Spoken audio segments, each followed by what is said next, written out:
This is the Horse Radio Network. This is episode 195 of the Dressage Radio Show on the Horse Radio Network, brought to you by Kentucky Performance Products.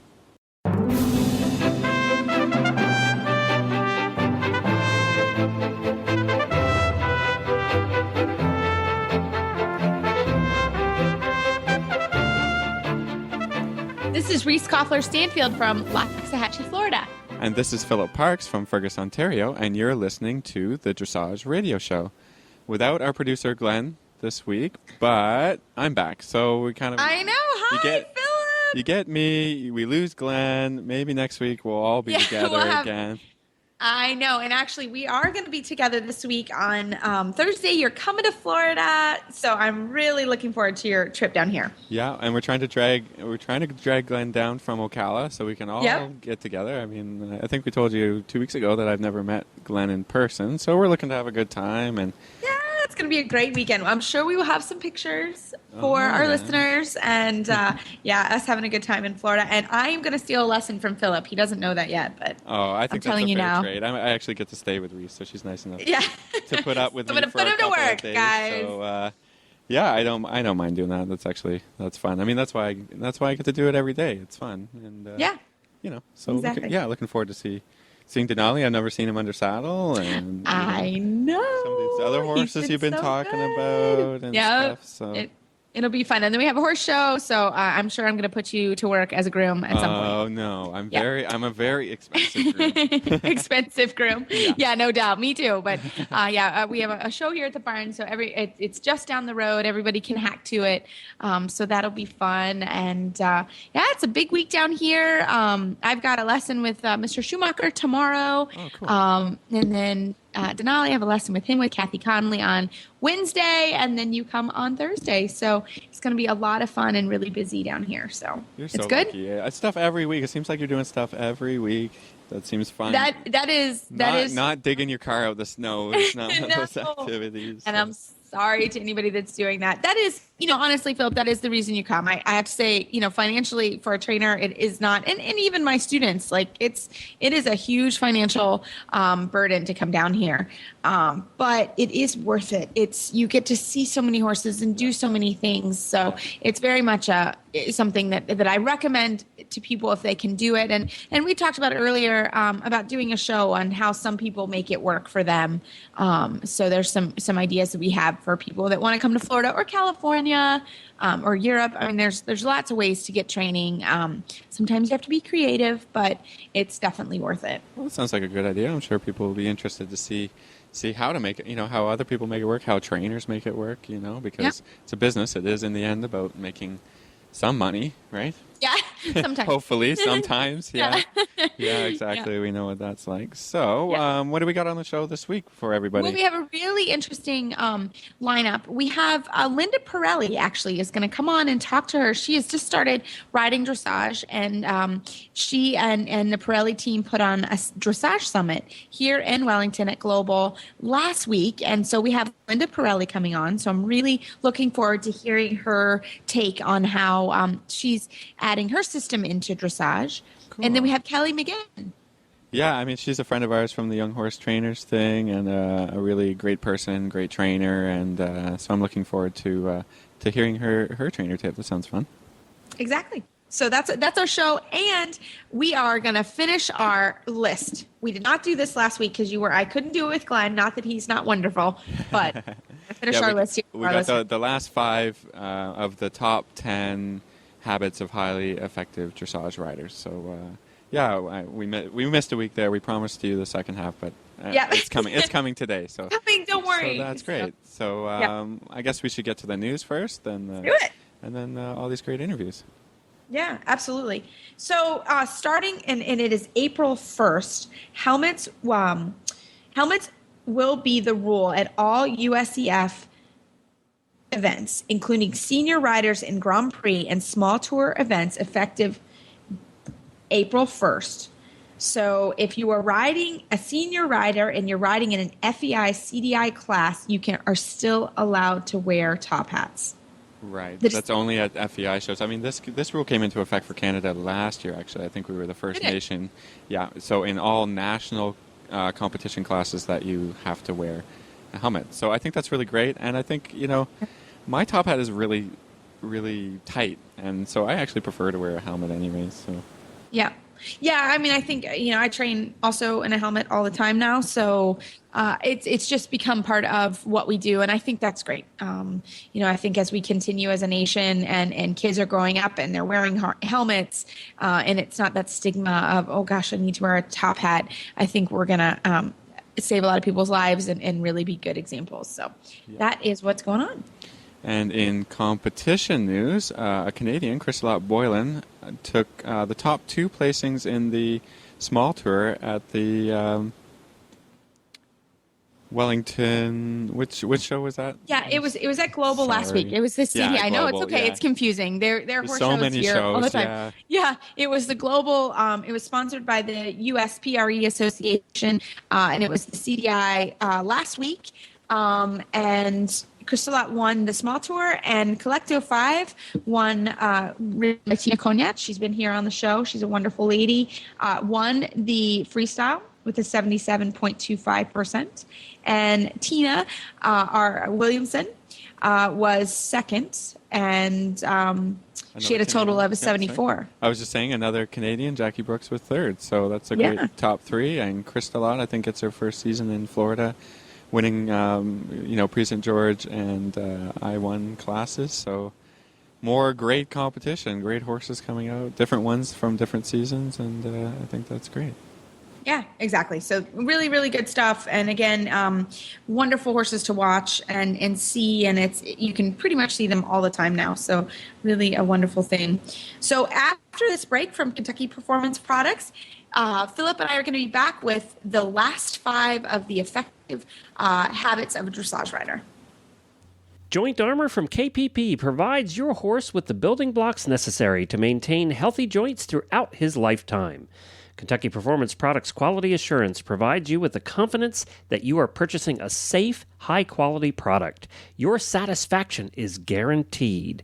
Joint Armor is concentrated and affordable. 1 jar lasts a whole 75 days. Joint Armor helps maintain fluid motion and flexibility in your horse's joints. It also supports normal cartilage development and reduces joint deterioration. Learn more about Joint Armor from Kentucky Performance Products and all their other terrific products at kppusa.com. That's kppusa.com. And now we're going to get into the bottom 5 or the top 5, however you want to think about it, habits of highly effective dressage riders. So number 6 here is an effective dressage rider knows success happens one ride at a time, day in, day out, remaining consistent and realistic in their daily goals and expectations. Yeah, I mean, I think that is so true. And I think, especially for you guys up north, when there's not all this excitement, it sometimes can be hard day in and day out. And I think you need to always have a training plan, always have an idea of where you're going and what you're doing. That really, really helps. Yeah, I mean, a big thing is that it does not happen for anyone overnight, no matter, how many years you've been riding, how many horses you've taken to Grand Prix.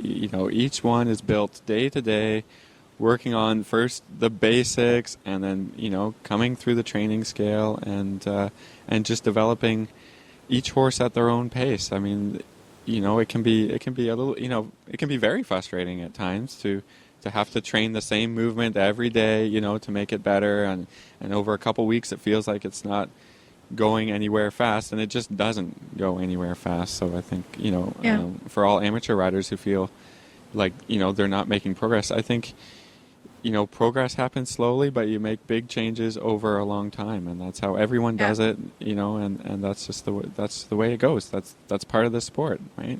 No, absolutely. And I think that the whole just remaining consistent and realistic, I think I think some people, I'll hear their goals or ask them their goals. And sometimes I have to reel them in and say, is that a realistic goal? really, are you going to be at 4th level or 3rd level in April when, you're not really, your horse isn't really through yet? I think sometimes you've got to really work on that realism actually as well. So. Well, and the basics are the things that, laying a great foundation is part of really doing a good job, right? Take your time with that, and the rest comes so fast. Yep. Like if you really work on suppleness or on rhythm, and making sure that's good. The tricks, we call them, a little bit of tricks, things, flying changes and all the things, the really difficult movements are built on solid basics that you really take your time and do and make sure are done right. And sometimes you have to go back to them and then, the horse, if you're feeling frustrated, the horse is definitely going to feel that through you. And so, kind of temper your expectations sometimes and be able to do that, every day and go out there with a good training plan, like you said. Yeah. So number 7, an effective dressage rider has courage to be creative in problem solving. Their courage goes beyond the textbook and thinking independently. Yeah, this is huge. This is huge. I think it's easy in a way to think that, like, oh yeah, I can be creative, but it takes a long time actually to be able to be creative, wouldn't you say? Yeah, I mean, I talk to a lot of students and other trainers about building a toolbox for your problems, right? Every horse is an individual. Everybody that I teach is an individual. So you're building relationships between people and horses, or between myself and horses. Every single one is different, and so you've got to have a lot of tools to improve the horses, to improve your students, and not to be stuck. If you're having a problem, don't get stuck there. Think of maybe there's another way to explain it to the horse, to the rider, to get through these problems. Yeah. Right? And I think this is where, and I encourage my students to read and audit and go get some other ideas, because maybe there are some other ideas that, sometimes we all get stuck in a little rut, like, oh, this is how we do it. And sometimes that works, but then there are other times where it doesn't work that way. And you need to say, okay, let's work on doing X or Y, or be a little creative with your exercises. Instead of doing all circles, do teardrops one day, or, square turns instead of round turns. Yeah. I think that I work with my students, the ones that are confident on, okay, if I'm not sitting here right now, how would you solve this problem? Yeah. And that's, I think, an important, and I even ask myself that, or after a ride, I will have ridden a horse and I may think back and say, gosh, that wasn't maybe the best thing that I could have done. I could have maybe done it better. And I think that's what makes us good riders and trainers, actually. Yeah, I mean, I have a lot of my go-to exercises that I think really work well with most horses, but a lot of times you just got to get out of the box a little bit and figure it out. Use your brain, because it's definitely training a horse is not a straightforward, not straightforward problems and not straightforward solutions. So I think always follow. I'm always trying to follow the training scale in problem solving. And then once that gives you a guideline on how to fix problems, but there's no strict, you have to do this to be able to accomplish a good shoulder in, or sometimes I work my way up. I think, oh, there's a little problem in the shoulder in. I'm going to do a little half-fast to see if I can identify what the problem is sometimes, and in that way go about fixing it. But I think you got to be doing not hammering away at the same thing. Being consistent is one thing, but if you've got a problem, maybe you have a friend you could ask, or I have lots of trainers who are friends who are I think, oh, I got this horse, I got this problem, Reese helps me out. What do you think? I don't stick in your own space. Find other ways to be creative. No, I think it's great. And going back to the training scale, in my arena at home, USDF, and I'm not sure about Dressage Canada, but USDF sells a poster. And okay. I bought that poster and I hung it in my ring, and it's up high, and you can walk over, and I encourage my students, to walk over to that poster. If I'm not there, walk over to that poster and look at the training scale and figure out sort of where your problem is. And that's been the best $79 or whatever that I've spent, because it does help. So that's, you don't have to buy the USDF one. Sorry, USDF, or you can. but you can make one. I mean, this information is out there and easy to find and very good to have in your arena, or even something you can pull out of your pocket to say, oh gosh, where's my problem? Is it rhythm? Is it relaxation? So yeah. All right. Yeah. Number 8, an effective dressage rider knows they must be an athlete in their own right before they can expect the equine partner to be one. Yeah. That's a good one. I mean, we've had a couple of guests on to talk about fitness who have, fitness programs that they get into, and I mean, a huge proponent of this, in a lot of different ways, right? Strength-wise, cardio-wise, flexibility. There's lots of things that can help you help the horse. Yeah. Well, we went to that trainers conference with Stefan Peters and Scott, and we talked about it here on the show. And one thing that Stefan says, I mean, Stefan's amazing, and he clearly does a lot of fitness work. And one of the things he said to all of us trainers that were sitting there, and that was that he makes workout a priority. Right. And I have really been trying to do that for myself here in Florida. But I'm going to do it at home. And that is, I have to make this a priority in my life, that I get it done, 5 days a week. Because it's so easy. And I am probably more guilty than most people. I get busy, or, I need to clean the house, or I need to go grocery shopping, or I need, I have other things outside of my life, my family life and that type of thing. And when I heard him say that, make this a priority, I actually wrote it on I have a sticker on my mirror here, make workout a priority. So that's what I've been doing down here. I feel a lot better. I have a long way to go, but I have been trying to do that. So that's something that I've been doing, in that when Stefan said that, make it a priority, I've been trying to do it. So that helps everyone. Yeah. That's good. I mean, you can do as much or as little as you can, right? I mean, we all can have big goals as far as, but life does get in the way. But, I think try and do a little bit of everything, a little bit of something every day that, little something goes a long way, I think, over time. Better than nothing. Exactly. All right. So number 9, an effective dressage rider knows there is only one direction to go, and that is forward.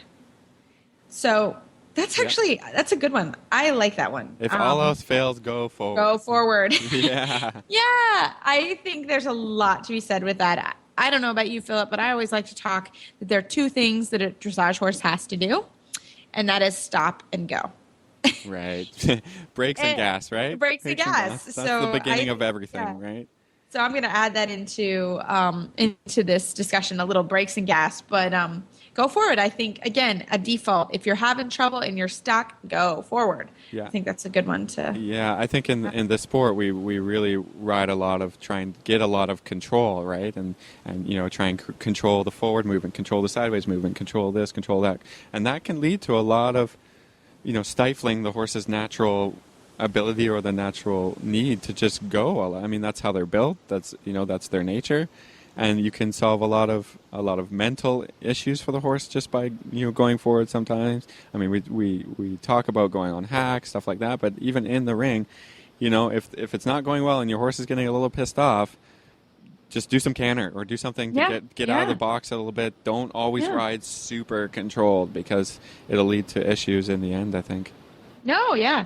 And, I'm not opposed to a half seat every once in a while, especially on the young ones. Just get up.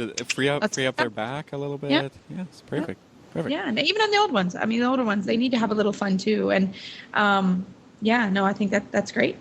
All right. Now, number 10. Okay. Drum roll, everybody. An effective dressage rider works for their horse, not vice versa. Yeah. It seems so easy, doesn't it? I mean, each one of these is great, but really implementing it day by day is hard, I think.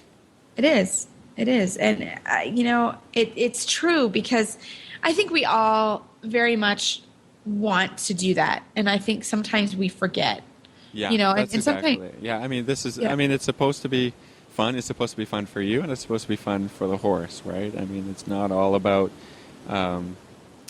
master and servant kind of relationship. I mean, the horse has to respect the rider, I think, in a lot of ways, but also, it is a sport, but you have to enjoy it every day, because if you're riding consistently and you're going at it, it can really be not fun for both parties if you're just hammering away at problems and you're you're getting frustrated or the horse is getting frustrated. I mean, your job is to really figure out how to get the horse to do his best work and want to work for you. I think I try and say that a lot. Like, make the horse want to work for you, and then you'll never have a problem.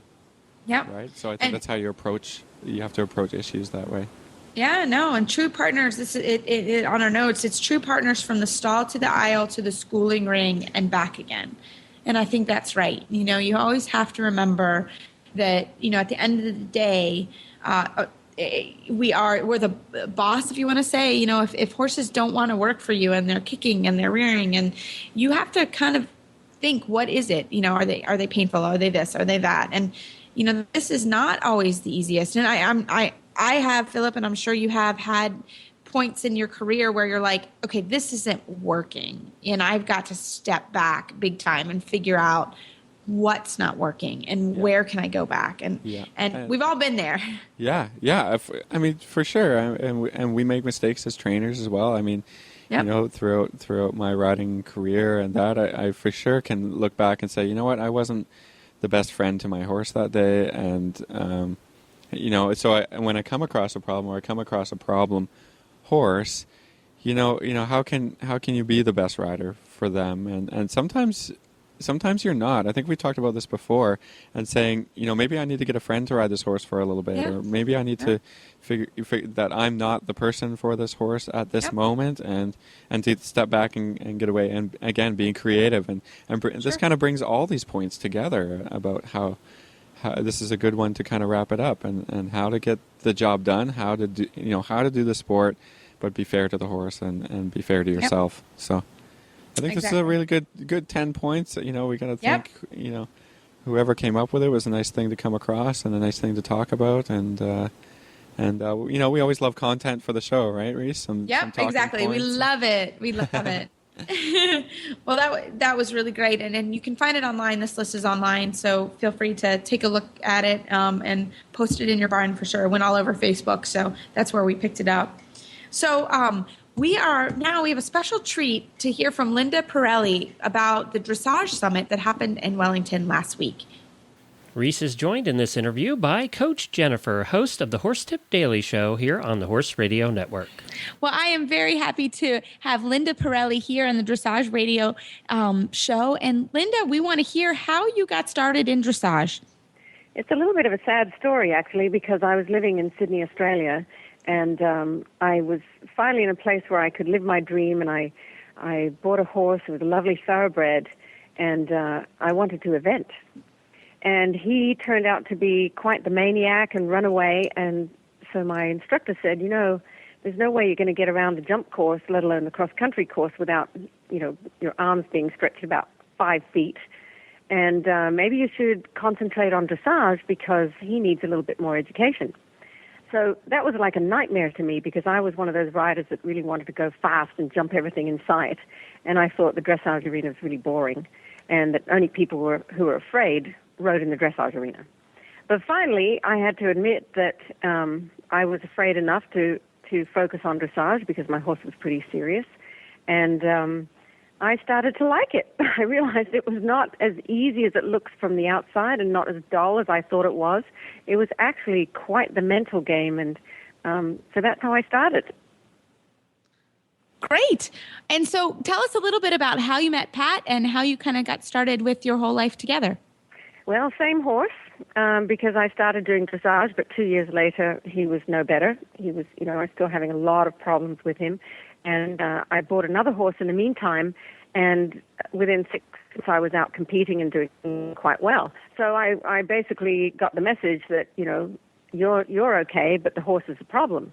And I refused to give up on the horse. People told me put a bullet in its head and get rid of it, sell it to a man. This is not a lady's horse. He's crazy. And I just, how girls are. You love your horse and you don't want to give up. And luckily I didn't give up. And I walked into my local tack store and saw a video of a cowboy riding around on a horse, and I thought, well, that's got nothing to do with me. I do dressage, and he's a Western rider, and all these cowboys, throw their arms in the air and flap their elbows and ride with big spurs and shank bits. And as I watched, I was quite impressed with how harmonious it was, and then all of a sudden I realized he was doing everything without a bridle. And I was shocked, and I thought, how can anybody do that stuff without a bridle? I rode with no bridle when I was a kid, but I had no control. It was just kind of a joyride. There's riding without a bridle, and then there's riding without a bridle. There you go. Well, I was riding without a bridle. And he had complete control of this horse, and he was doing spins and flying changes, and then he did a slide stop, and I could not believe my eyes. And I thought, well, maybe this guy has got something to teach me, because if he can stop his horse with no bridle from a flat-out gallop, then maybe he'll help me stop my horse at X from a trot with a bridle. And I went to his seminar and very quickly found out that I didn't know the first thing about horses. Even though I'd been riding horses for 20 years at that time and competing and being successful, except with this particular horse,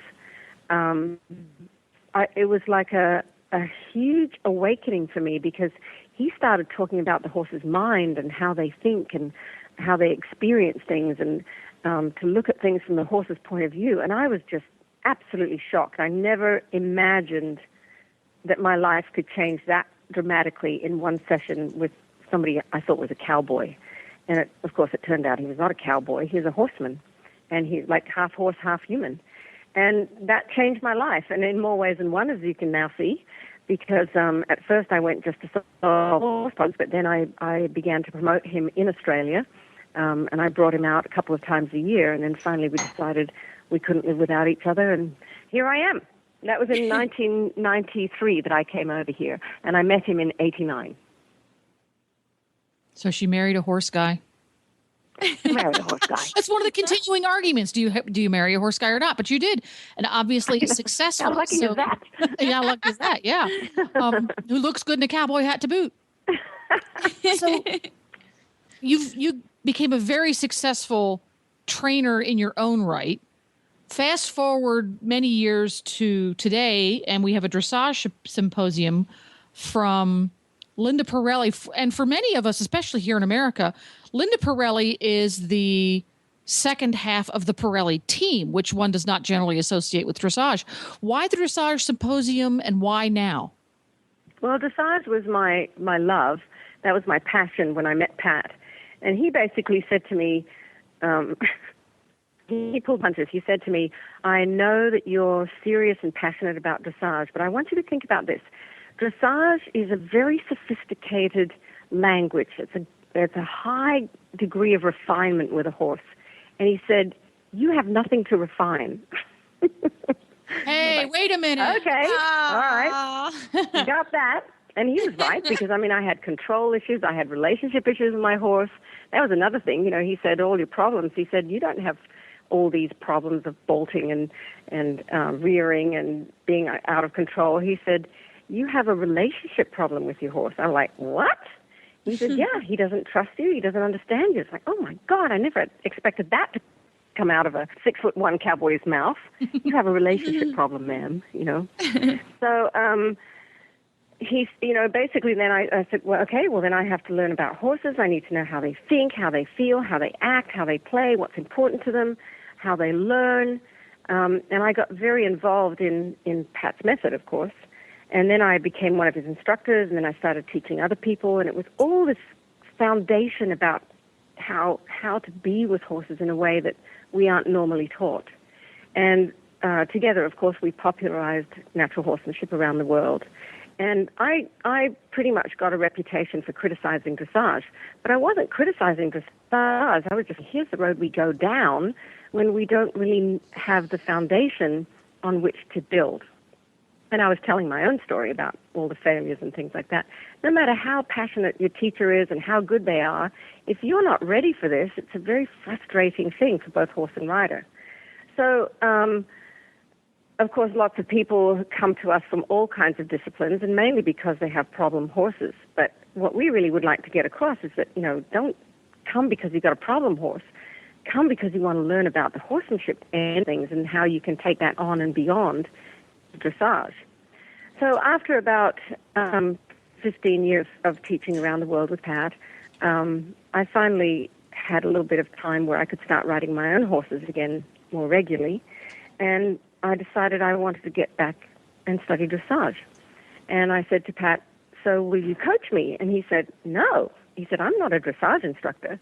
He said, you need somebody now who's a master in that, who understands the sport, and who shares the same principles of putting the horse first.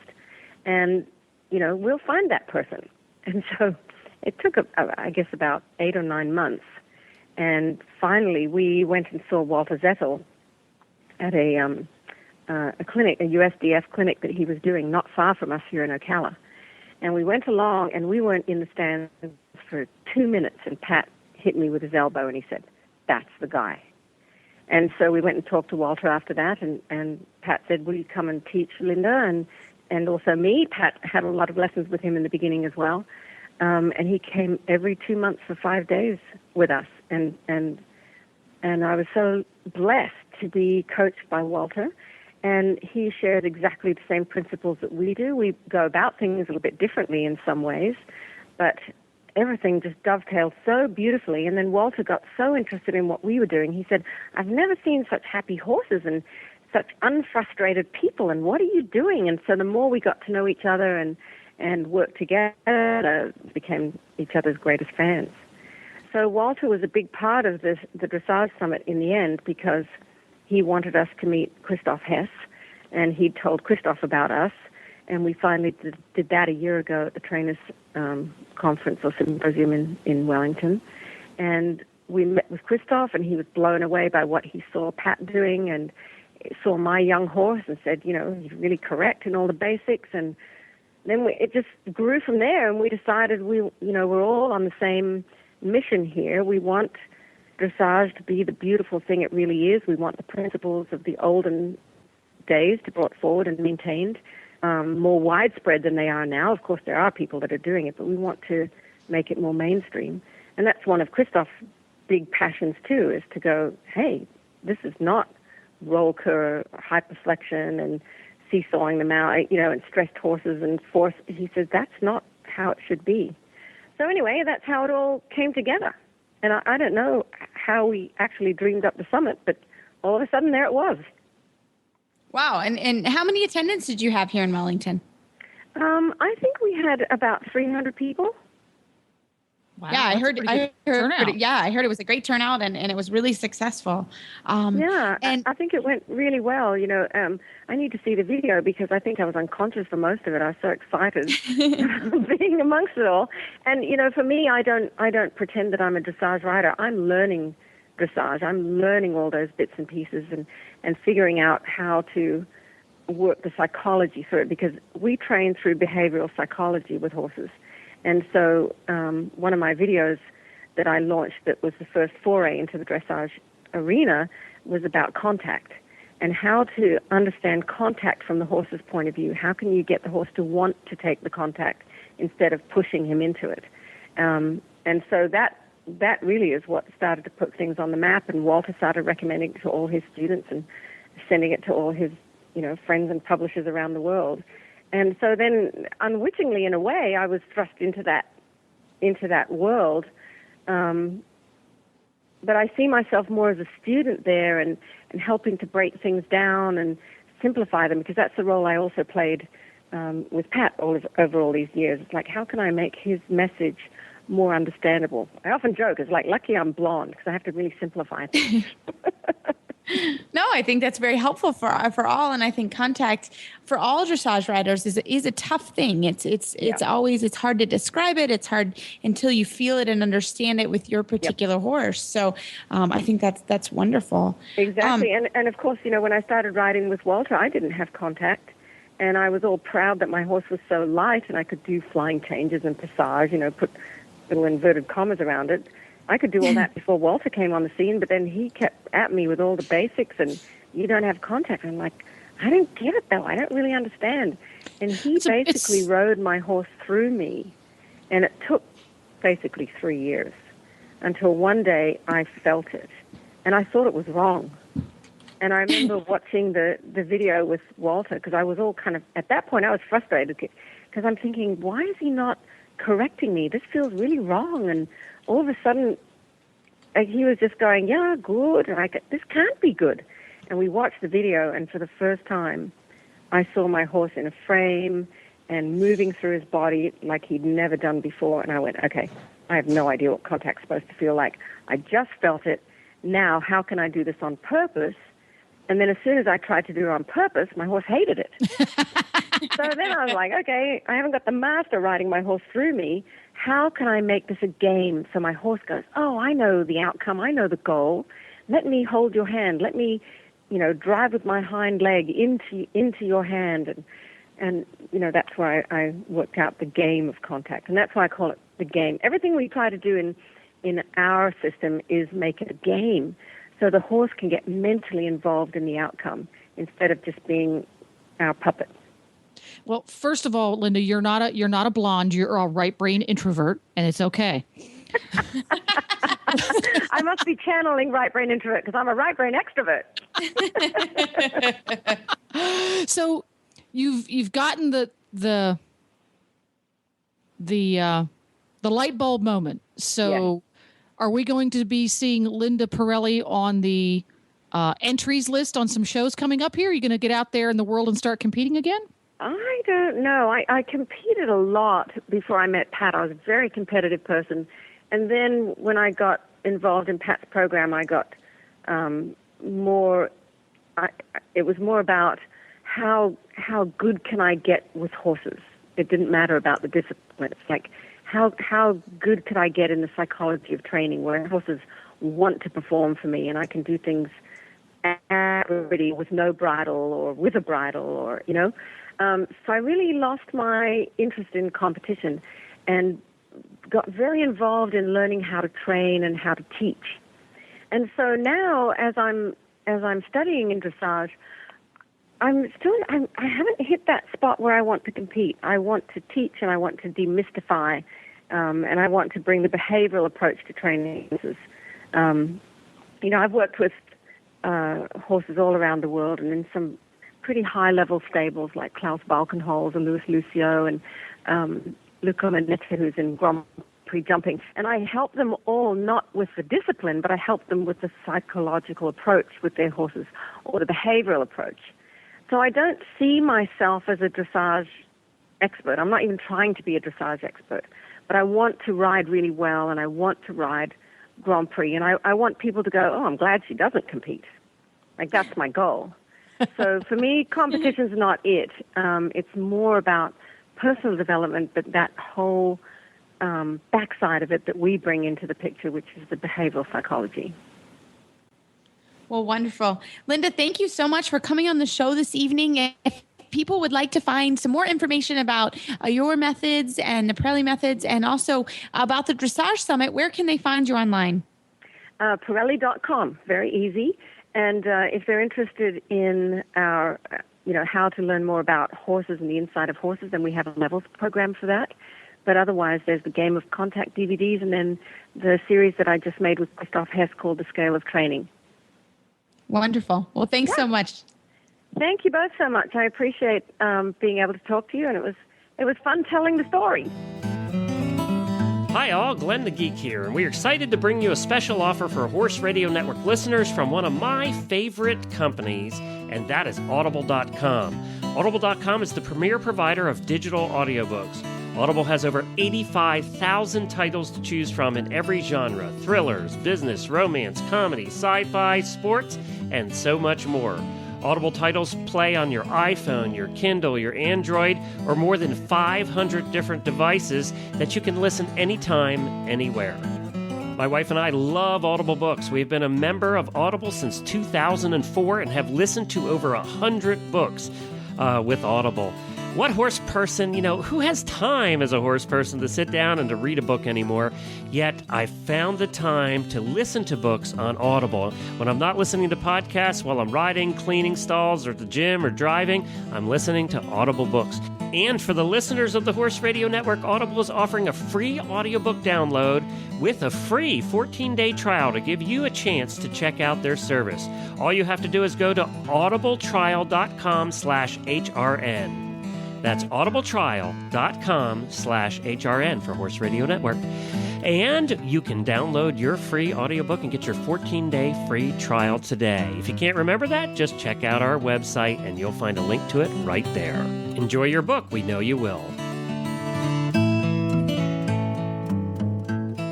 Well, we are very happy to have a friend of ours, Kelly McGinn, on the radio show this evening. Kelly, you are our trainer tip of the week.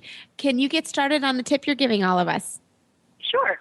I've come up with an easy way to explain and to help the rider kind of break down the trot a little bit. And I think sometimes it can be daunting when a rider thinks of, I need to collect the horse or I need to engage the horse. So I've come up with an easy way to describe it to my students that really makes it very simple. And I call it gear work, and this is not really, kind of a new thing in dressage, but I've made it really simple.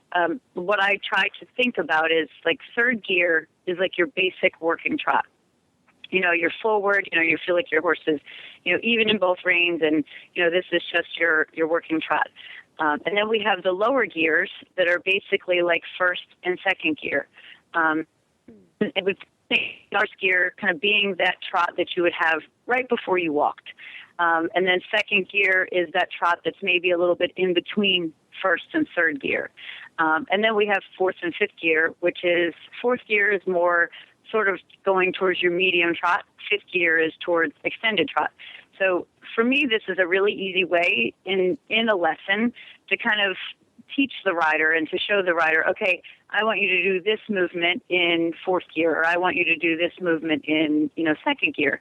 And one of the most important things when the rider is doing the lower gears is to make sure that they have a couple of things going on as they do this. For example, if the rider is going to put the horse into first gear, what this does is this allows the rider to feel that they are riding and controlling the steps of the hind legs. And this is, kind of an important step for the rider to make sure that they feel the steps of the hind legs and that they can make sure that the energy belongs to them. In other words, that the horse just doesn't stop when they feel the rider start to ride a transition. This also is a great exercise to get the horse to relax and swing in the back a little bit. But when the rider is doing these lower gears, it's important that they keep the horse straight underneath them and not let the horse, kind of step left or right. And it's also important that the rider make sure that the horse is soft in the hand. We want to make sure that the horse is on the seat and that the rider is not holding the horse into the lower gear. All of these things combined really make sure that the horse, gets relaxed and uses the rhythm. You really want to use the rhythm to make sure that the horse, swings a little bit. And I want to be clear and make sure that this is not, an engaging exercise. This is not collecting the horse. And this makes it really easy for the rider, not thinking like, oh my gosh, I've got to, make these hind legs quicker. I've got to make the horse, more active and engaged. I mean, really, if you break it down and just say, I'm just working on relaxation here and making sure that the horse is soft in my hand. And then the next piece of this is, once the horse relaxes and the rider feels that the rhythm is there, then the rider can leave that gear and then maybe go to the higher gear. You might leave first gear and then go to third gear and then maybe come back to second gear, and when you are going in and out of these gears, you're making sure that the relaxation and the softness that you achieved in that gear is still there.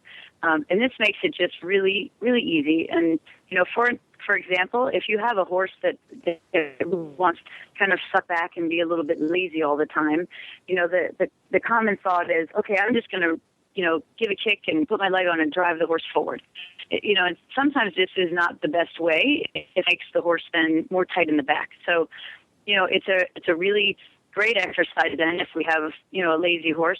We go to the lower gear, and make sure that the horse does not stop. The rider is in control of the steps of the hind legs and in control of the energy. And then you might leave that lower gear, and kind of leave it with purpose and then push the horse then up to fourth gear, and then come back to third gear and then go back to fourth gear. So this is a really simple, easy way for the rider just to think about it and say, I don't have to engage my horse. It's not that. It's I'm just going from one gear to the next. But I'm also making sure that while I do this, I maintain relaxation, I maintain swing in the back, and this makes it really, really nice and easy for the rider. It doesn't become a daunting task to think I have to, engage the horse. This also is a really great aid to teach the rider to ride the hind legs, to keep the rhythm of the hind legs. The rider needs to understand that they always are in control of where the hind legs are, and to make hind legs step and make the hind legs, work for us, basically. It's also a wonderful way for the rider to control energy, and making sure that the horse is on the seat and not on the hand. It just makes everything a little bit more simple, and it also helps the horse to be more adjustable. So. No, I think that's a great way to think about, riding a horse in the trot. I think we all, as riders, we think we need to be able to extend, we need to be able to come back, but we don't ever think about that there's a huge adjustability in our range of trot, or should be. And if there's not a huge range in our trot, that's something that we need to work on getting. And that's what this exercise does. So I think it's a brilliant exercise and a great way to visualize that there are gears, and that you should be able to step it up, and you should be able to shift down, and you maybe need to shift to third gear from first gear. So I think that's a brilliant way to explain it. So Kelly, thank you so much for coming on the show this evening. How can we find you on the internet? Well, I have a Facebook page for my business, and it's Kelly McGinn Dressage, and you can go on there and like it. And I try to update it as much as I can, and I put pictures and that sort of thing. And you can contact me through that. And then I also have, just a Facebook page for myself. And I would love to hear from people. And if anybody ever has any comments or questions, I, absolutely love what I do, and I enjoy talking to people and meeting new people. So please contact me. I would love to talk to you. Great. Thanks so much, Kelly. Okay, thanks. Well, you can find our show notes and links to today's guests on our website at dressageradio.com. You can like us on Facebook, just search Dressage Radio Show. Follow us on Twitter at Horse Radio. My website is maplecrestfarmky.com, and my email is reese@horseradionetwork.com. You can find me at philipparksequestrian.com, and my email is philip@horseradionetwork.com. Don't be afraid to send us stuff, questions, training problems. We love, kind of listener content on the show. And we do. Yeah, that would be great. So I'd like to thank our sponsors, Kentucky Performance Products. And don't forget to check out all the other great shows on the Horse Radio Network at horseradionetwork.com. Everybody, keep your heels down and your shoulders back, and we will talk to you next week.